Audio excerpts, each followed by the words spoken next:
तो अब main point है हमारा जिसको आपको थोड़ा बहुत याद करना होगा। देखो लिम्फेटिक सिस्टम बहुत इजी है, बहुत ज़्यादा, इसमें आपको कुछ भी इतना दिमाग लगाने की ज़रूरत नहीं है। आपको सिर्फ दो चीज़ें याद रखनी है। एक तो लिम्फेटिक सिस्टम का फंक्शन क्या है कि जो भी एक्स्ट्रा फ्लूइड है उसको रिमूव करने में हेल्पफुल होता है, एंड रिमूव करके जो भी हमारा एक्स्ट्रा फ्लूइड जो हमारा काम का है उसको वापस ब्लड में भेज देता है। सेकेंड, हमारे इन्फेक्शन में फाइट करने में काफ़ी मदद करते हैं, ठीक है। और लिम्फेटिक टिश्यूज जो होते हैं वो दो टाइप्स के होते हैं, एक तो प्राइमरी लिम्फेटिक टिश्यूज होते हैं, एक सेकेंडरी लिम्फेटिक टिश्यूज होते हैं। अब प्राइमरी लिम्फेटिक टिश्यूज कौन से हुए? रेड बोन मैरो है हमारा, ठीक है। थाइमस हुआ जो formation and maturation of lymphocytes. देखो थाइमस जो होता है उसकी लोकेशन कहाँ हुई है? हमारी बिल्कुल चेस्ट के बिटवीन प्रेजेंट होता है ये, ठीक है। अब आप जैसे कि बच्चों में देखोगे तो ये थाइमस का साइज जो होता है वो काफी बड़ा होता है, एंड बच्चों की इम्यूनिटी पावर भी काफी ज्यादा अच्छी होती है, ठीक है। क्योंकि थाइमस का फंक्शन क्या हुआ कि हमारा जो भी लिम्फोसाइट्स होते हैं उसकी फॉर्मेशन में काफी मदद करते हैं एंड मैच्यूरेशन में काफी मदद करते हैं। लिम्फोसाइट्स मतलब हमारे एंटीबॉडीज, हमारे टी एंड बी सेल्स और हमारी इम्यूनिटी हो गई, तो ये काफ़ी इम्यूनिटी को बनाने में हेल्पफुल होते हैं। तो थाइमस जो होता है वो बच्चों में काफ़ी बड़ा साइज होता है, मगर जैसे जैसे हम बड़े होते चले जाते हैं, हम अपनी ओल्ड एज में आ जाते हैं, तो थाइमस का साइज जो होता है वो काफ़ी काफ़ी छोटा हो जाता है, इसलिए हमें बीमारियां भी ज़्यादा लग जाती हैं एंड हमारी इम्यूनिटी पावर भी बहुत कम हो जाती है, ठीक है।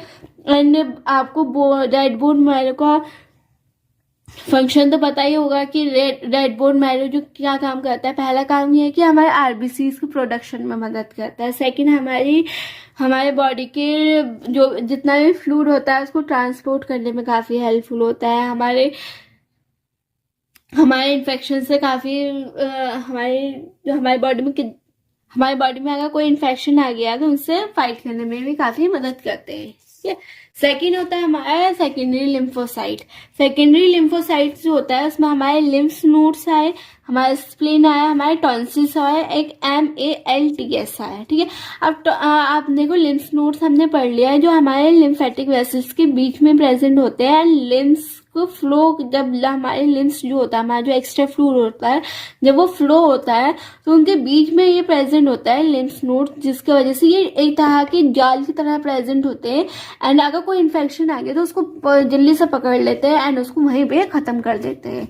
सो इस लिम्फ नोड्स का मतलब तो ये हुआ। एंड तो हमारे स्प्लीन का फंक्शन होता है, देखो पहला तो है ब्लड फिल्ट्रेशन करने में काफी हेल्पफुल होता है। जो भी हमारा ब्लड होता है मतलब आरबीसीज होते हैं और पुराने और डैमेज आरबीसीज होते हैं उनको फिल्टर करने में काफी हेल्पफुल होते हैं, और जो मतलब बिल्कुल खत्म हो चुके हैं आरबीसीज, मतलब उनकी लाइफ स्पैन बिल्कुल खत्म हो गई है, तो उनको डिस्ट्रॉय करने में काफी हेल्पफुल होते हैं, ठीक है। सेकेंड है हमारी इम्यूनिटी, मतलब हमारी इम्यूनिटी को इंक्रीज करने में काफी मदद करते हैं, ठीक है। मतलब जो हमारी इम्यूनिटी में क्या क्या चीजें आती है, हमारी WBCs आती है, लिम्फोसाइट्स होते हैं, तो जो भी हमारा बैक्टीरिया या वायरस होता है उसको डिस्ट्रॉय करने में काफी हेल्पफुल होता है। स्प्लीन जो होता है बॉडी का डिफेंस सेंटर होता है, ठीक है। और थर्ड फंक्शन है हमारा इसका ब्लड स्टोरेज, मतलब हमारा ब्लड को स्टोर करने में काफी हेल्पफुल होता है। अगर हमारी इमरजेंसी कंडीशन आ गई जिसमें हमें इंजरी हो गई एंड काफी ब्लीडिंग हो रही है, तो ये काफी मदद करता है। ब्लड जो हमारा ब्लड स्टोर होता है ये उस टाइम हमारी इंजरी के टाइम हमें ब्लड प्रोवाइड करने में काफी हेल्पफुल होता है, ठीक है। फोर्थ फंक्शन इसका प्लेटलेट स्टोर करता है, ठीक है। जो प्लेटलेट्स का वर्क क्या होता है, हमारे क्लॉटिंग, मतलब अगर हमें कहीं भी इंजरी हो गई है तो उसमें क्लॉटिंग होना बहुत जरूरी है। अगर क्लॉटिंग नहीं होगी तो हमारा सारा ब्लड लॉस हो जाएगा, तो प्लेटलेट्स स्टोर करके रखता है जिसकी वजह से हमारे जो ब्लड की क्लॉटिंग है वो जल्द से जल्द हो जाए। फिर होता है फिफ्थ फंक्शन फोर्टिकल लाइफ फंक्शन, मतलब बेबी जो फीटस होता है हमारा, उसमें आरबीसी बनाने में काफी ये हेल्पफुल होता है, ठीक है। और एडल्ट में ये कम, देखो जो हमारा बेबी होते हैं जो फीटस होते हैं उसमें आरबीसी जो बनाने में हेल्पफुल होते हैं वो जो स्प्लेन होते हैं, ठीक है। और जैसे हम एडल्ट है तो हम एडल्ट्स में आते आते जो हमारे आरबीसी बनाने का काम होता है वो बोन मैरो करती है हमारी। मतलब जो फीटस होते हैं, जो बच्चे होते हैं, जो मतलब प्रेगनेंसी के टाइम में अपनी पूरी ग्रोथ करते हैं, तो उनकी आरबीसी बनाने का जो काम होता है वो स्प्लिन करता है। तो स्प्लिन जो होता है हमारे बॉडी को बॉडी में जो वर्क करता है वो एक तरह का ब्लड को फिल्टर करने का काम करता है, इम्यूनिटी प्रोवाइड करता है, एंड ब्लड एंड प्लेटलेट्स को स्टोर करने में हेल्पफुल होता है। ठीक है, स्प्लीन का ये काम होता है। ठीक है, हमने स्प्लीन पढ़ लिया, लिम्फ नोड्स पढ़ लिया। अब आता है हमारे टॉन्सिल। टॉन्सिल आपको यहाँ पता होगा कि मतलब हम सुनते भी है कि मुझे टॉन्सिल्स हो गए हैं, मुझसे बोला नहीं जा रहा है, मुझसे खाया नहीं जा रहा है, या कुछ खाते हैं तो बहुत लगता है खाते हुए। ठीक है, सो टॉन्सिल्स हमारे माउथ में प्रेजेंट होते हैं एंड बिल्कुल साइड में प्रेजेंट होता है। चिक्स जो आपका लोअर जो होता है वहाँ वहीं प्रेजेंट होते हैं टॉन्सिल्स। ठीक है, तो टॉन्सिल्स जो होते हैं लिम्फेटिक टिश्यू होते हैं जो गले के पास प्रेजेंट होते हैं आपके। ठीक है, ये बॉडी का फर्स्ट डिफेंस बैरियर होता है। मतलब जो भी आपका माइक्रो ऑर्गेनिज्म या कोई भी बैक्टीरिया होता है वो कहाँ से एंटर करेगा, आपका सबसे पहले माउथ से या नोज से करेगा। एंड आपको पता होगा कि नाक कान गले का एक ही रास्ता होता है हमारा। ठीक है, सो अगर कहीं से भी इन्फेक्शन आ रहा है तो वो सीधे हमारे थ्रोट से आएगा, मतलब हमारे गले से एंटर करेगा, मतलब हमारे माउथ के पास से ही एंटर करेगा। ठीक है, सो जब इन्फेक्शन आता है तो वो सबसे पहले किससे फाइट करता है, टॉन्सिल से फाइट करता है हमारा। ठीक है, टॉन्सिल का आना मतलब ये नहीं है कि हमारे टॉन्सिल थे ही नहीं, टॉन्सिल होते हैं, बट अगर जैसे कि इन्फेक्शन ज़्यादा होता है, ज़्यादा खतरनाक होता है एंड हमारी इम्यूनिटी पावर कम होती है तो वो टॉन्सिल को इन्फेक्ट कर देते हैं। तो टॉन्सिल्स को जब हमारे इन्फेक्ट कर देते हैं तो हमारे दर्द होना स्टार्ट होता है, तो फिर हम कहते हैं कि हमारे टॉन्सिल्स आ गए। मतलब एक टाइप का ये बैरियर होता है हमारे बॉडी, हमारे माउथ में। ठीक है, वह जैसे कि आपका माउथ है ना ये, ठीक है, तो यहीं पे ये टॉन्सिल्स प्रेजेंट होते हैं साइड में। ठीक है, अब टॉन्सिल्स जो होते हैं, जैसे कि आप कॉलेज जाते हैं तो कॉलेज में सबसे पहले आप जब एंटर करते हैं तो आपको गार्ड्स अंकल मिलते हैं जो आपकी चेकिंग करते हैं, आपसे पूछते हैं।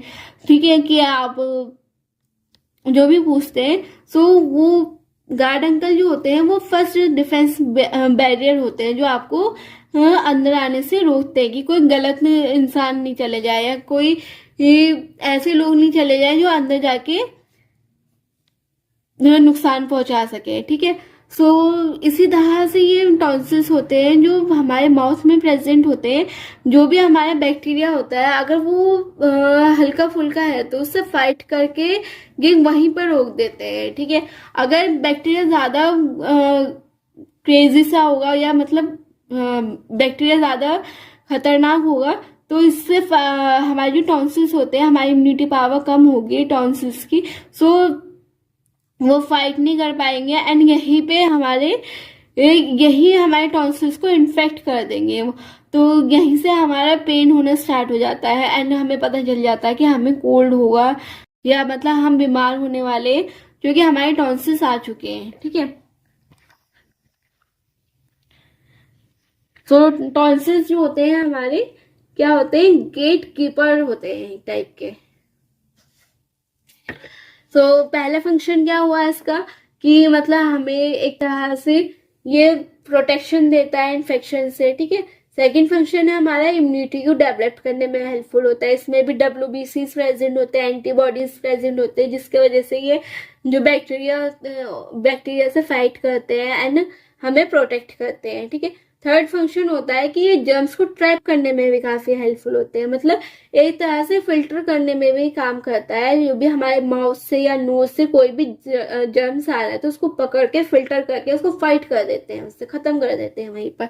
तो इसका ये फंक्शन भी होता है। ठीक है, अब अगर हमारा इन्फेक्शन हो जाता है तो हमारे टॉन्सिल्स जो होते हैं वो स्वेल कर जाते हैं।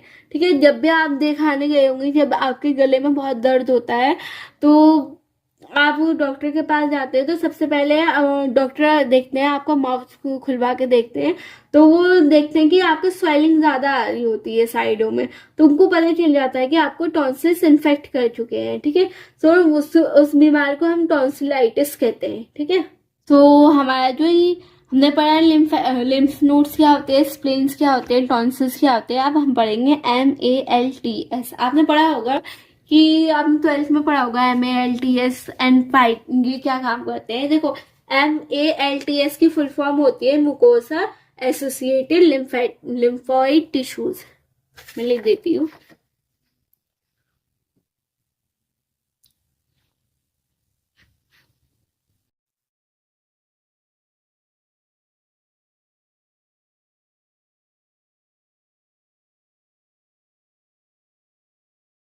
ठीक है, मुकोसा एसोसिएटेड लिम्फोइड टिश्यूज, ये क्या होता है? देखो, ये भी एक लिम्फोइटिक टिश्यूज होता है जो हमारे म्यूकोसल सरफेस में प्रेजेंट होता है। म्यूकोसल सरफेस कौन सी होती है?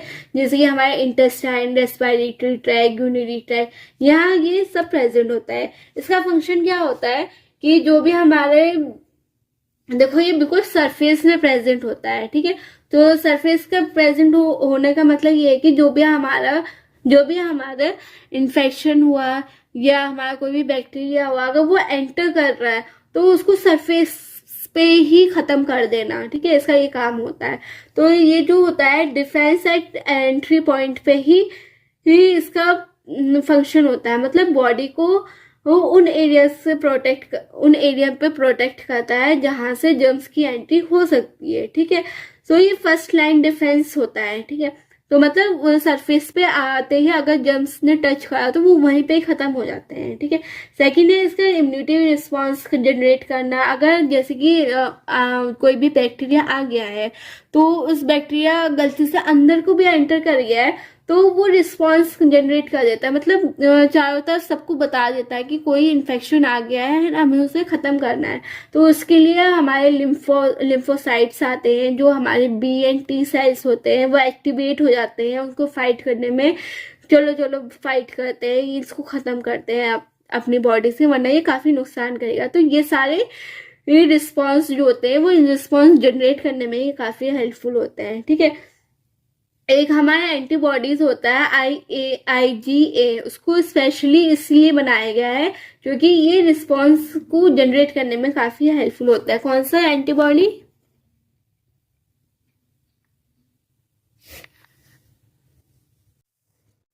IgA। आपने सुना होगा कि IgA जो होता है एंटीबॉडीज काफी हेल्पफुल होता है।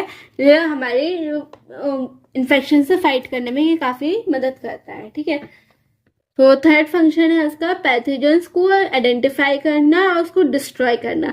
अब उसको पता चल गया कि ये पैथोजन आ चुका है और ये इसकी कंडीशंस ऐसी है, मतलब ये इस तरह से दिखता है, ये इस तरह से अपना फंक्शन करता है, तो उसको आइडेंटिफाई करेगा एंड उसको डिस्ट्रॉय करेगा उसी की लैंग्वेज में। मतलब आपने सुना होगा कि एंटीबॉडीज पहले पहचानता है फिर उसको मारता है, तो हमारी बॉडी की एंटीबॉडीज इसी तरह वर्क करती है, पहले उसे आइडेंटिफाई करेगी फिर उसको डिस्ट्रॉय कर देगी, बिल्कुल खत्म। ठीक है, तो आपको समझ में आ गया होगा कि MALT जो होता है मुकोसा सरफेस में प्रेजेंट होता है, हमारे लिम्फेटिक टिश्यूज का ही पार्ट होता है। और जो हम मतलब ये सरफेस पर प्रेजेंट होता है, तो एंट्री पॉइंट पे ही अगर कोई इन्फेक्शन आ रहा है तो वहीं पे उसको खत्म कर देते हैं। मतलब हमारे जो भी इम्यूनिटी रिस्पॉन्स करने के ये फंक्शन होते हैं वो फंक्शन कुछ जनरेट करने में काफी हेल्पफुल होते हैं। ठीक, तो ये जो आपका पूरा चैप्टर है वो यहीं पे खत्म होता है। ये बस इतना ही छोटा सा चैप्टर है एंड इसमें कोई इतना दिमाग लगाने की जरूरत नहीं है, इसमें आपको एक बार देख के याद कर लेना है। ठीक है, एंड इसका ज्यादा फंक्शन ये है, मतलब क्वेश्चंस जो होते हैं वो यही आते हैं कि what do you mean by lymphatic tissues, आप उसको डिस्क्राइब कर दीजिए, या आपसे एक मार्क्स में ये MLT की फुल फॉर्म पूछ लेंगे आपसे, या आपसे स्प्लीन का फंक्शन पूछ लेंगे, टॉन्सिल्स का फंक्शन पूछ लेंगे, या आपसे मतलब लिम्फ नोड्स पूछे जाते हैं, लिम्फ नोड्स क्या होते हैं ये पूछ लेंगे। तो आप ये सब अच्छे से याद करके समझ कर लिख कर आना अपने एग्जाम में। ओके, सो अगर आपको कोई भी डाउट हो तो आप कमेंट सेक्शन में लिख देना, मैं आपका डाउट क्लियर कर दूंगी। जब तक के लिए टेक केयर, बाय बाय।